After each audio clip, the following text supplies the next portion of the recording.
A question we've got over the last few years more than any other is, why don't you talk about Phillips, Rotel, Luxman? The list goes on, and the truth is, Des Moines just really has never been that much of a hi-fi town. Most of the brands we regularly talk about on this channel, we see a lot of. They sold a lot of. They come in the door a lot. We've got a lot of first-hand experience with them. And last month I decided to change that. I jumped on eBay, grabbed this little receiver from this legendary brand just for this video. This is definitely going to be a lot of fun. We're going to look at the history of this legendary brand, this little receiver I picked up on eBay and my experience with that. And then we'll also look at a few that I definitely want to keep my eyes out for. It's going to be fun. Let's do it. And this video is brought to you by skylabsaudio.com. We've got t-shirts, new records, advanced Paris, turntable accessories, and a lot more. We appreciate you supporting the channel and our small business here in West Des Moines, Iowa. Thank you.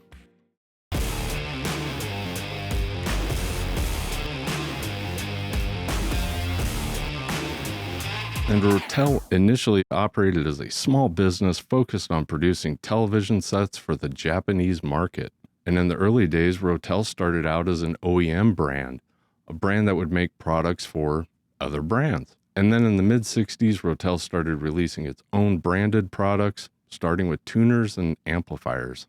And then with the boom of hi-fi equipment in the 70s, what we call the golden age, Rotel really started ramping up, selling internationally. Models like the RX-402, which was rated a Best Buy from Consumer Reports in 1973, and the RA-1412 integrated amplifier, which we're going to talk about here in a little bit. Something else interesting from this era, according to the internet, it looks like Rotel started working with British engineers, developing what most people consider the British sound, and in a way kind of set them apart from the other Japanese manufacturers from this era.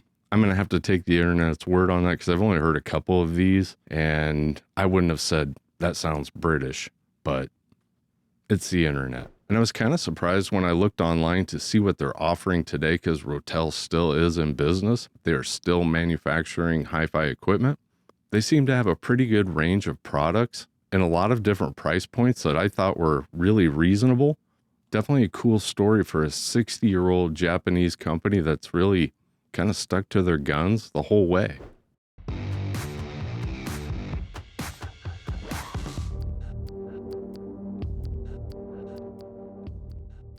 And the RX-404 was released in 1979. It's 30 watts per channel into 8 ohms. It's got your normal inputs and outputs, your bass, treble, loudness, phono. It's got outputs for 2 sets of speakers. And like most receivers from this era with 30 watts, you're not going to have trouble driving most speakers with it. This is a really good receiver. It sounds really good. And there were a lot of comments online about how tube-like this sounds, how warm it sounds, and I didn't get that at all.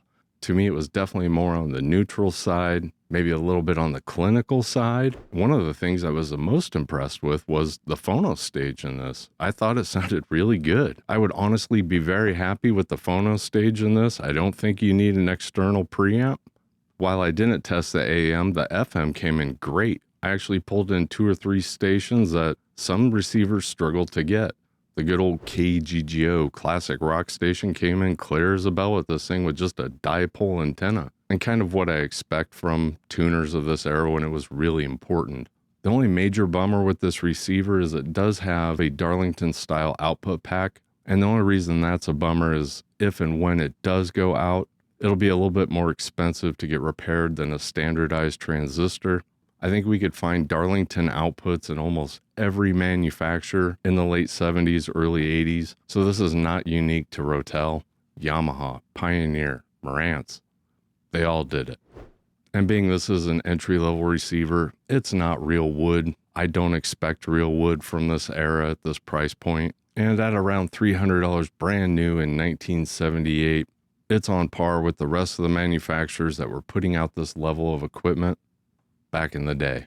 This is a good receiver. This is a fun receiver, especially something that you can pick up for, I think I paid $250 for this with shipping. And, you know, it's not a great deal. That's online retail. That's eBay pricing. I didn't buy it to make money. I really just picked it up for this video.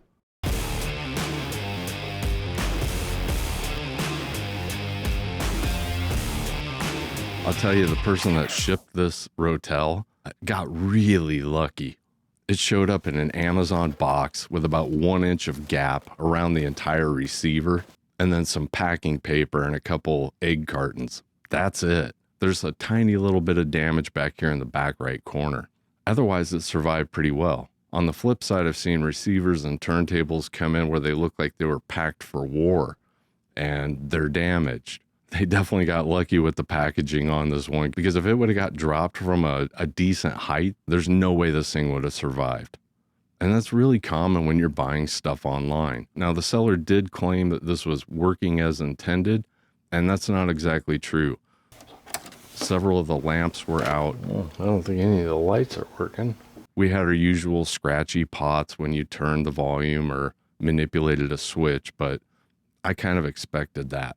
And in that way, the seller got lucky too, because I pretty easily could have said, this is not working as intended. The lamps aren't working. I want a partial refund, or I want to send it back. And I'm not going to do that. For me, it's no big deal to grab some lamps and throw them in there. No big deal. But for somebody else out there who's intimidated by opening up the cabinet or replacing bulbs, it could be an issue. And I think that's probably more common than not when you're buying stuff online. At least from my past experiences, that's usually the way it goes.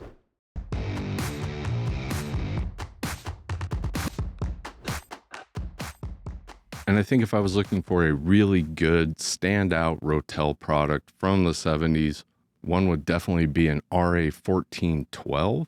And the RA-1412 was manufactured between 1976 and 1978, which I consider to be across the board the best years of hi-fi manufacturing ever. Just looking at pictures of the 1412 online, you can tell this is a very well-built integrated amplifier. You've got dual mono construction. It's rated at 110 watts per channel into 8 ohms. And several people online suggest that it's actually capable of more like 128 to 160, which again, kind of falls in line with the 70s hi-fi. It's got a THD of 0.08. It's got your usual inputs and outputs. You got pre-out, main in, 3 sets of speaker outputs, and it weighs 48 pounds. It's got a good power supply, which is going to allow you to drive some really demanding speakers. The build quality looks top-notch, looks like something from Kenwood or Pioneer or Sansui.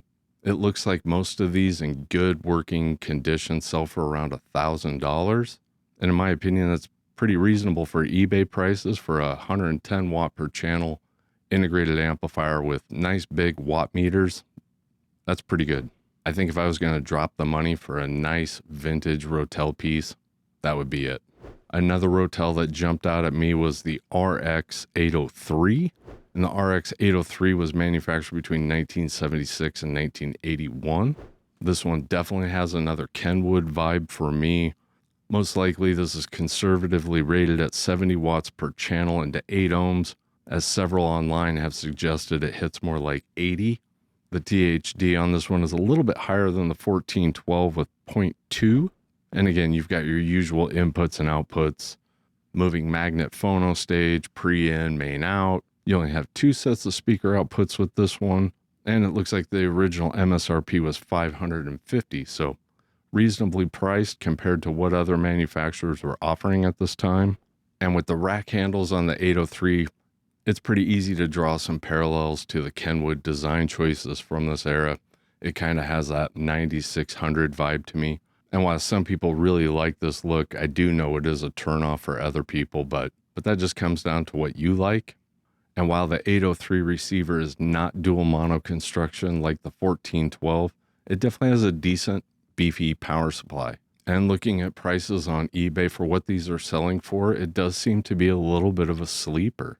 The ability to pick up a receiver at this build quality for $600 to $800 in really good condition, I'd call that a sleeper. I really would. Definitely let us know down in the comments if you've had a 1412 or the 803.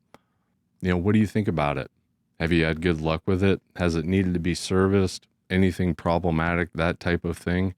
Because I would definitely grab one of these if one comes your way in the right price. They look really well built.